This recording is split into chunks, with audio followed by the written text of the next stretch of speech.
Welcome back to the English Danny channel. I'm Dr. Don, and today I'm going to show you more ways to expand your vocabulary using word families. Remember, a word family is a set of words whose meaning comes from the meaning of one root word.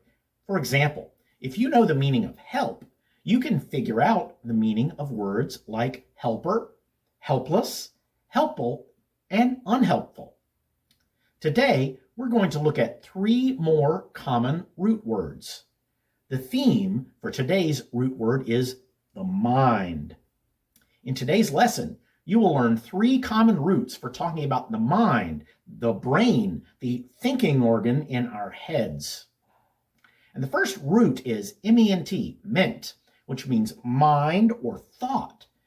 This root shows up in a number of words related to the mind and thinking, the first of which is the adjective mental. We just add the suffix al to our root word, and that suffix means related to or pertaining to. So the adjective mental means related to the mind or related to a disorder or illness of the mind. For example, we could say, he has great mental ability. That sentence means he has great ability to accomplish things with his mind or with his thoughts. But we can also say he has a mental illness, meaning he's got a sickness of the mind, such as schizophrenia or bipolar disorder. Another useful word we get using the ment root is mentor. We add the or suffix indicating a person to get this word, which means an experienced and trusted advisor.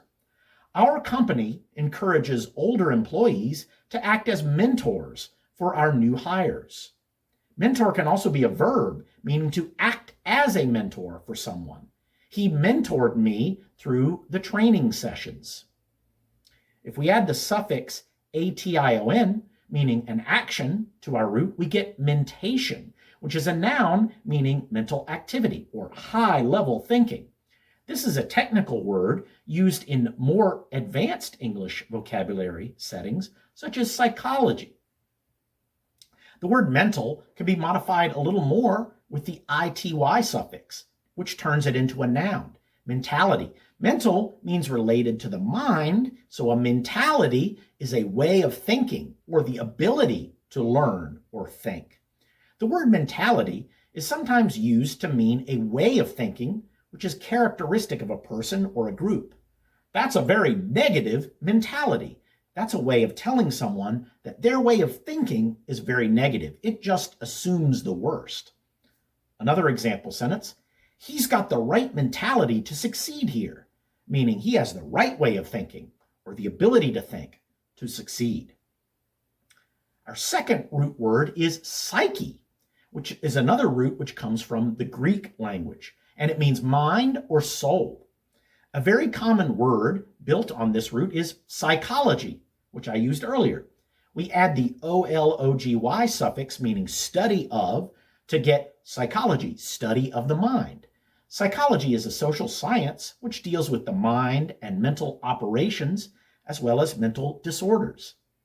If we add the ist suffix, which means a person or member, we get psychologist, which means a person who studies or practices psychology. I'm feeling anxious these days. Maybe I should see a psychologist for help. Another word using the psyche root is psychosis. So remember the psyche root and consider that a word built on this root, psycho, meaning to give life to. Psychosis means something animated or alive.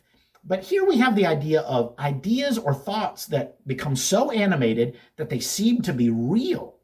And psychosis is a noun meaning a severe mental disorder where one's thoughts and emotions are taken to be real, but they aren't. They're distorted from reality. So if someone has a psychosis, they need to see a psychiatrist. So remember, psyche means mind or soul, and iatros is a Greek word for doctor. So psychiatrist is a specific word meaning doctor of the mind, a person who specializes in the study and treatment of mental disorders or mental illnesses. Our third and final root for today is anim, A-N-I-M. And that means mind, but it could also mean spirit, life, or even anger. The common word animal is based on this root. An animal is a living thing, something with a mind or a spirit of some kind. So, to use a technical definition, animals have organs of sense, and they're capable of responding to stimuli around them. So they have some kind of mind or spirit within them that allows them to respond to things. But some other common words using this root are animate and animation. Animate is the verb, animation is a noun.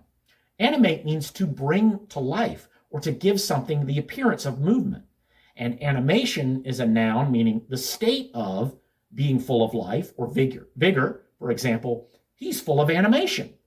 But animation could also refer to a specific technique of filming which produces the appearance of movement. So you might know about animation movies or animated movies. You could say, I like Walt Disney animation movies. Sometimes they're called animated, which is just the past participle of the verb animate, movies which have been animated, meaning they've been made in such a way that they give the illusion that people are moving or things are moving. Remember how I said that the A-N-I-M root could also mean anger?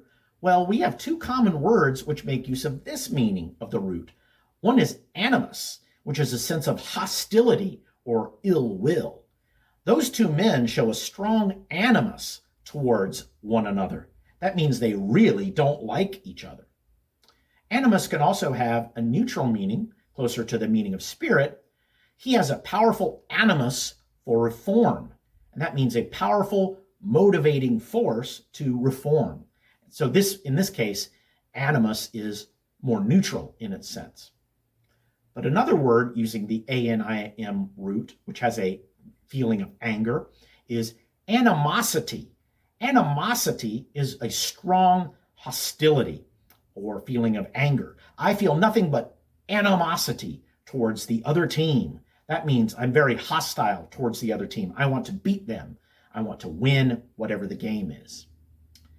Mental, psyche, animal.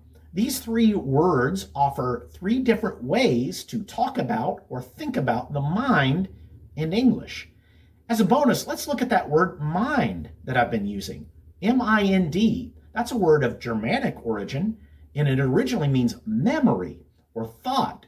It's related to the word M-E-N-T, which is one of our three basic root words today. But it's also related to a Sanskrit word, which is M-A-N-S, manas.